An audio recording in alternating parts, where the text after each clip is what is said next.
is up, guys? EJ here, back with another video, and today it's going to be my weekly movie review roundup, episodes 28 and 29, because it covers the last couple of weeks.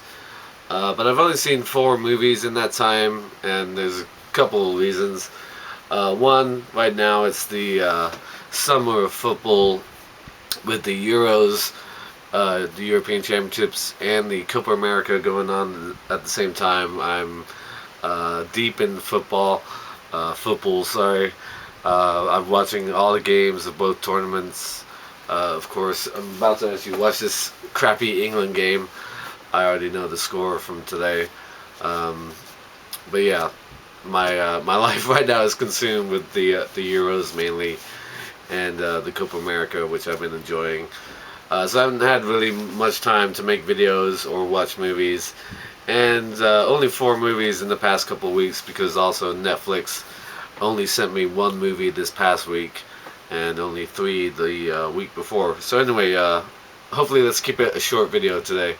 So yeah, the first film I watched was on a couple Mondays ago on June 6th, A Royal Night Out.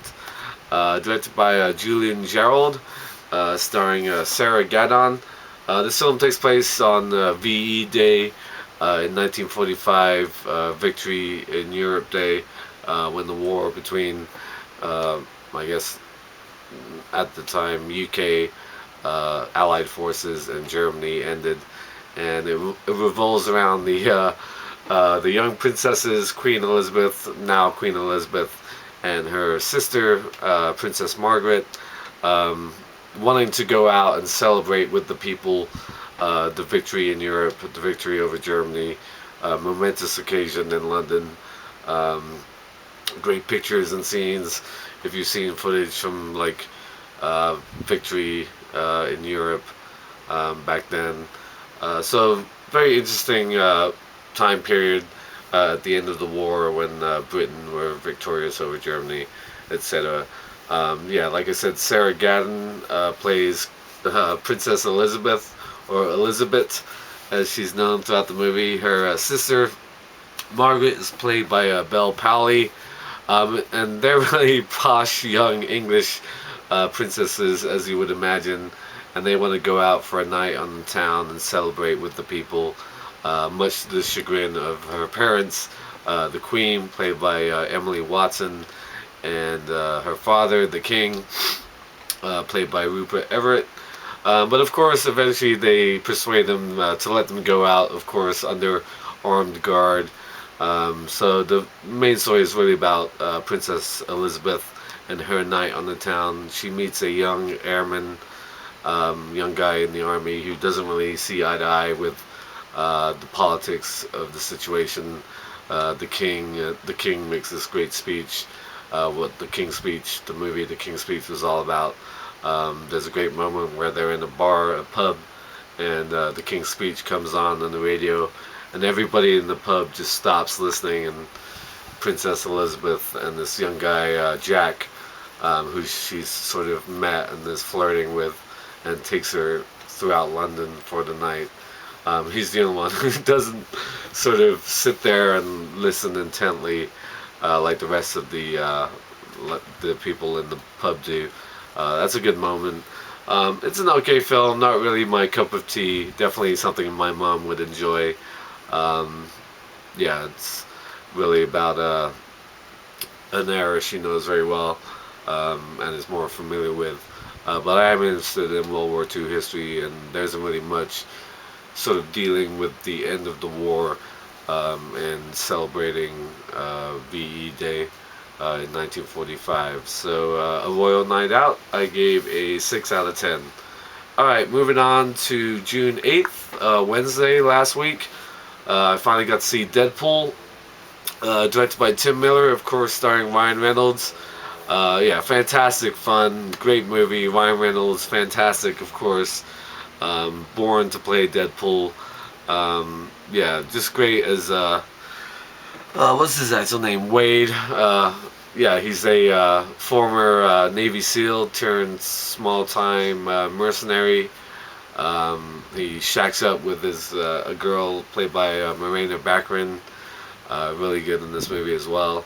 But of course, he develops cancer all over his body, and then he seeks treatment for it from the shady dude called Ajax, played by Ed Skrein.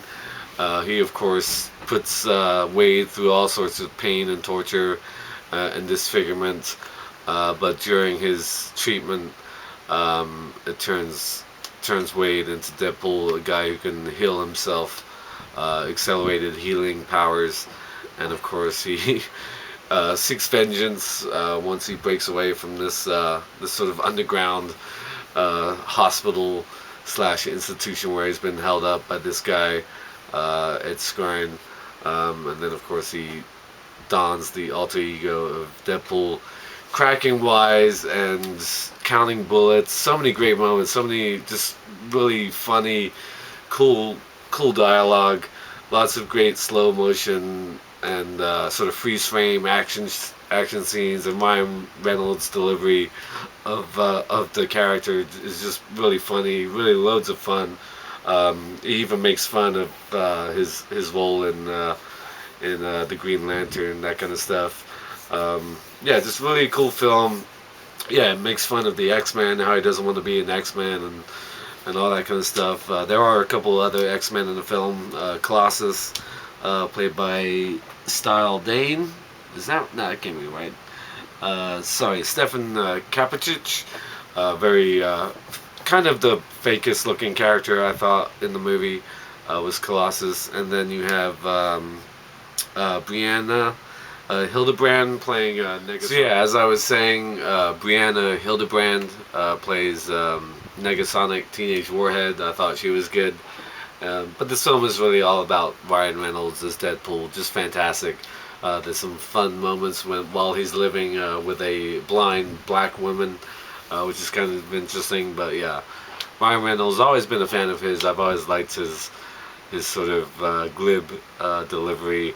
And he was made for this role, and really sort of inventive and fun action scenes.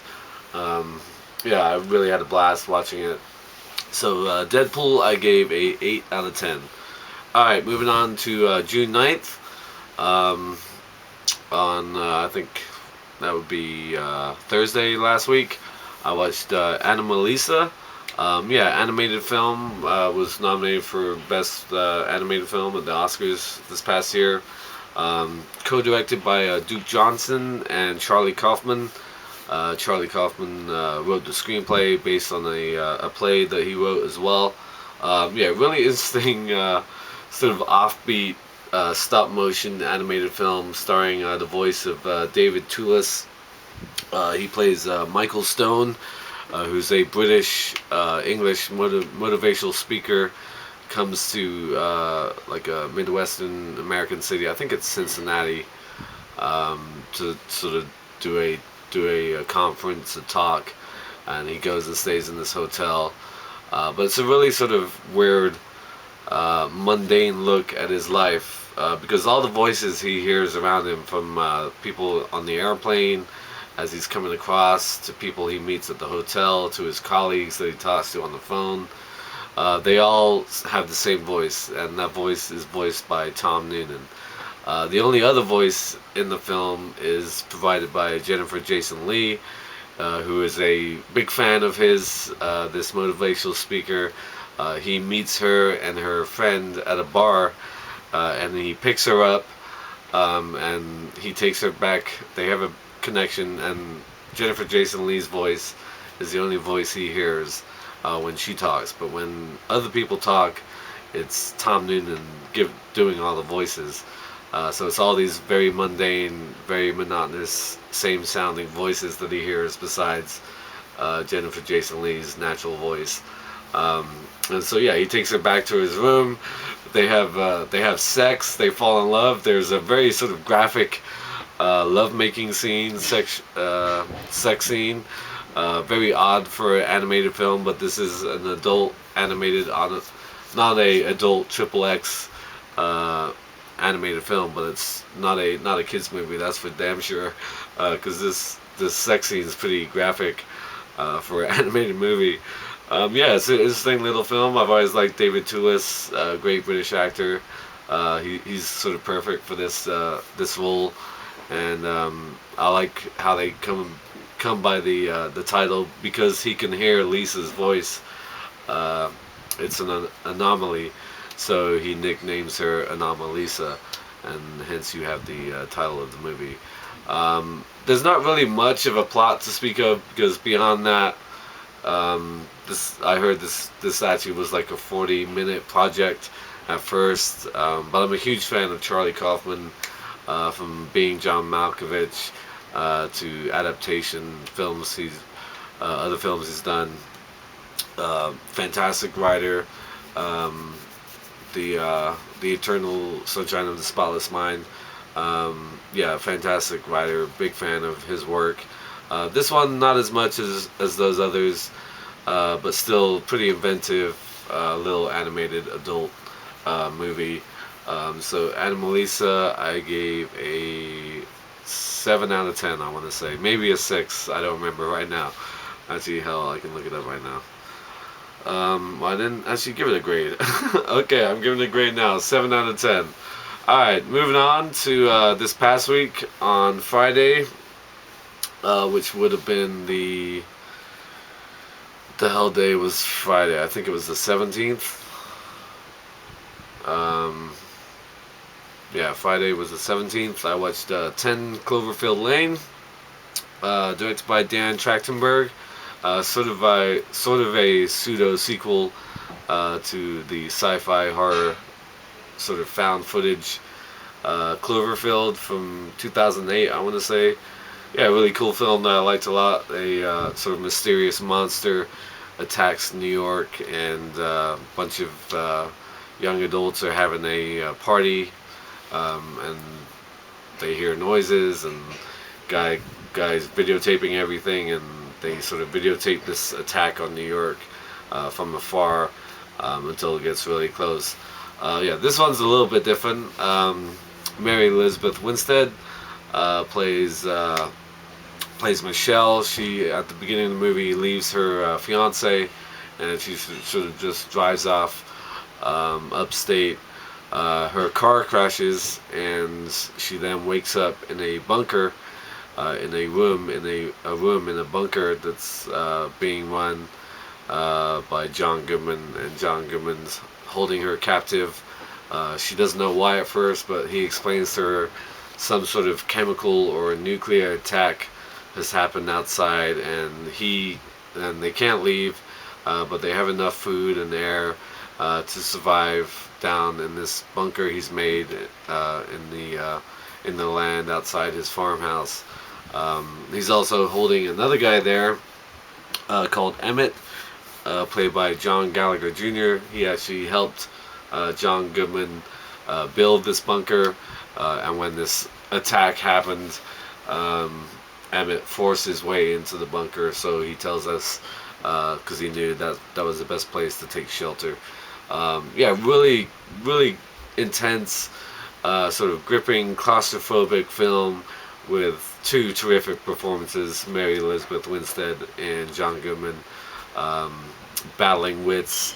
Mary Elizabeth Winstead isn't having any of it. She doesn't believe John Goodman. He's a little bit crazy. So yeah, as I was saying, sort of a battle of wits, as Michelle doesn't really believe Howard, that's John Goodman's character, that he's telling the truth, and so she's always trying to escape, and she enlists the help of this other guy, Emmett, to help her do so.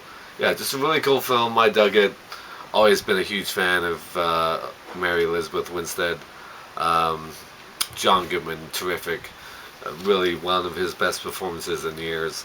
And the ending, I can see how some people might not like the ending, but I dug the ending. I thought it really took it to a different level towards the end of the film. Yeah, I dug the hell out of it.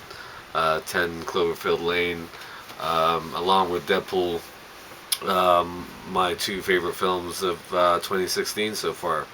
So there you have it. Only 4 movies this week. Still going over 12, 13 minutes, of course. Always getting cut off in my videos. But I know I've got 3 movies coming tomorrow from Netflix, so I'll watch those throughout this week. So hopefully there'll be more films to talk about next week. But it's going to be hard with all the football I've got to watch. I think there's 5 games on tomorrow, including the USA against Argentina. So yeah, thank you for watching as always. And until next time, I'll see you. Bond. James Bond.